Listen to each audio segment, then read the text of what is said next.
नमस्कार, मेरा नाम अभिषेक है और आप देख रहे हैं फोरम ऑफ फिजिक्स का यूट्यूब चैनल। आज हमारे बीच है मंजिता, जिन्होंने इस बार नीट क्वालिफाई किया नीट 2020 में। तो सबसे पहले तो बहुत कॉन्ग्रेचुलेशंस आपको इसके लिए, आपने इतना अच्छा स्कोर किया, हमें बहुत प्राउड फील कराया आपने। और आज हम इनसे बात करेंगे और जानेंगे इनकी जर्नी के बारे में। तो पहले तो सबसे पहले बहुत स्वागत है आपका। और पहला क्वेश्चन मेरा आपसे कि कुछ अपने बारे में पहले बताइए आप। Thank you so much sir, मुझे यहाँ पे बोलने देने के लिए। मेरा नाम मंजिता है। मैंने नीट में 637 मार्क्स स्कोर किए हैं एंड मेरा जो रैंक था वो था 3490। और मैंने स्टार्टिंग में 2 साल आकाश में कोचिंग की, बट वहाँ पे मुझे उतना बेनिफिट नहीं मिला। फिर मैंने 1 साल ड्रॉप लेके पढ़ाई की, बट जो कॉन्फिडेंस था मेरा और फैमिली में से बहुत प्रेशर था, तो उससे उतना अच्छा मैं परफॉर्म कर नहीं पाई। देन फिर मैंने सर को ज्वाइन किया और फिर वहाँ से मेरा धीरे धीरे बूस्टअप होते होते मैं यहाँ पे पहुँची हूँ। चलिए, बहुत धन्यवाद, आपने अच्छी बात बताई कि आपने बहुत प्रेशर के बाद भी स्टडी जारी रखी और इस बार फाइनली रिजल्ट करा। तो दूसरा क्वेश्चन हम ये आपसे जानना चाहेंगे कि प्रिपरेशंस के बारे में थोड़ा डिटेल में बताइए कि आप कैसे प्रिपेयर करते थे, कितने घंटे स्टडी को देते थे, या कौन कौन से क्या चीज़ें आप करते थे, अपने प्रिपरेशन के बारे में आप बताएं।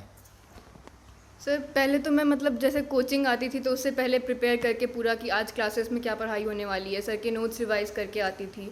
देन घर जाके पूरा रिवीजन करना जो सर ने पढ़ाया, क्वेश्चंस जो सर शीट देते थे हर रोज़, हर चैप्टर के बाद, हर टॉपिक के बाद एक नया शीट, उनको बनाना, पूरा प्रॉपर बना के आना। फिर सर से थोड़ा आगे कोशिश रहती थी कि सर जो पढ़ा रहे हैं उसको पढ़ के आऊँ एंड उसको कंप्लीट कर रखूँ खुद से, ताकि जब सर पढ़ाएँ तो उसको और अच्छे से समझ सकूँ और अच्छा गेन कर सकूँ। फिर मैंने सिलेबस को ख़त्म करने के बाद मेरा फोकस था पेपर लगाने पे, सैम्पल पेपर्स लगाना, सर जो टेस्ट देते थे उसकी तैयारी करना, और पेपर्स लगाने से फिर आगे पूरा हेल्प किया हूँ। तो मेरा अगला सवाल आपसे ये है कि जैसे स्टडीज़ को आप कितने टाइम देते थे, कितने घंटे आप स्टडी करते थे, और बाकी चीज़ों को किस तरह से किस तरह से टाइम मैनेजमेंट आप करते थे, और किस सब्जेक्ट पे कितना आपने टाइम दिया, कौन सा आपका वीक पॉइंट है, स्ट्रॉन्ग पॉइंट है, इसके बारे में भी हमें कुछ बताइए। सबसे ज़्यादा तो मैं स्टडी को तो दिन भर तो स्टडीज़ में बीतता था। मैक्सिमम मेरा टाइम स्टडीज़ में 6 से 8 घंटा क्लासेस के बाद जाता था। उसके बाद जो थोड़ा बहुत टाइम बचता था मैं उसमें रिफ्रेशमेंट के लिए कभी कभी वीडियोस देखती थी, कुछ हो गया, और कुछ एक्स्ट्रा एक्टिविटीज़ में मैं इन्वॉल्व नहीं थी, ना कहीं बाहर जाना, ना कहीं कुछ करना। मेरे पास अभी तक स्मार्टफोन भी नहीं आया है। मैंने कुछ भी एक्स्ट्रा कुछ भी नहीं अपने पास रखा है।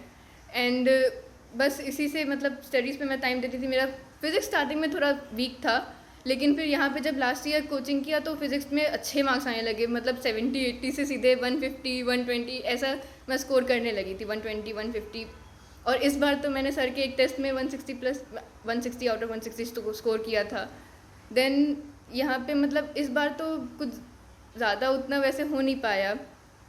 पापा का मार्च में एक्सीडेंट हो गया, तो मेरा बायो लास्ट ईयर मुझे लगा कि थोड़ा वीक था, तो मैंने इस बार उस पर भी फोकस किया फिज़िक्स के साथ।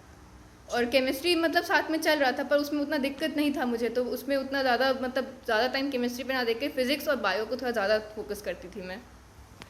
चलिए, अच्छी बात है, आपने बताया कि आपने स्मार्टफोन्स यूज़ नहीं किए, पब्लिक गैदरिंग्स में नहीं गए, तो थोड़ा डेडिकेशन तो चाहिए होता है किसी भी इसने रेप्यूटेड एग्ज़ाम को क्रैक करने के लिए। तो हमारा अगला सवाल आपसे ये है कि फोरम ऑफ फिजिक्स जो हमारा संस्थान है, तरुण सर का जो कोचिंग है ये फिजिक्स के लिए, तो उसने आपकी जर्नी में क्या हेल्प करी? आपकी जर्नी में फोरम फिजिक्स का क्या रोल था, कैसे हमने आपको हेल्प करा जिससे कि आप रिजल्ट में इतने अच्छे तरीके से कर पाए, उसके बारे में हमें कुछ बताइए। सर का तो बहुत बड़ा कंट्रीब्यूशन है मेरी लाइफ में। जब हम लोग 1 साल ड्रॉप लेने के बाद भी नहीं हुआ, तब तो बहुत ज़्यादा मॉरली डिप्रेस हो गए थे कि अब शायद नहीं हो पाएगा हम लोगों से ये चीज़। बट फिर जब सर के पास आए तो सर ने जब हमारी परफॉर्मेंस देखी, सर ने बहुत बूस्ट किया कि नहीं बेटा, आप हो अच्छे, आप मेहनत करोगे तो आप कर सकते हो। तो बहुत बड़ा एक उससे मॉरली कॉन्फिडेंस बहुत अच्छा फील होता था कि हाँ, हम में कुछ है, हम कर सकते हैं। तो उसकी वजह से फिर सर के जो नोट्स थे, पूरा नोट्स तो सर का ही, हम लोग का फिज़िक्स तो मैं पूरा सर से ही, जैसे सर जैसा पढ़ाए उसी पे पूरा फोकस था मेरा। फिज़िक्स जितना सर बताते थे बस वो पढ़ के गई, वो पढ़ा, बस उसी पे पूरा फिज़िक्स सर के नोट्स पे ही था। और सर के टेस्ट लेते थे सर, फिर लॉकडाउन में भी सर ने ऑनलाइन टेस्ट लिया, तो उन सब से बहुत हेल्प हुआ।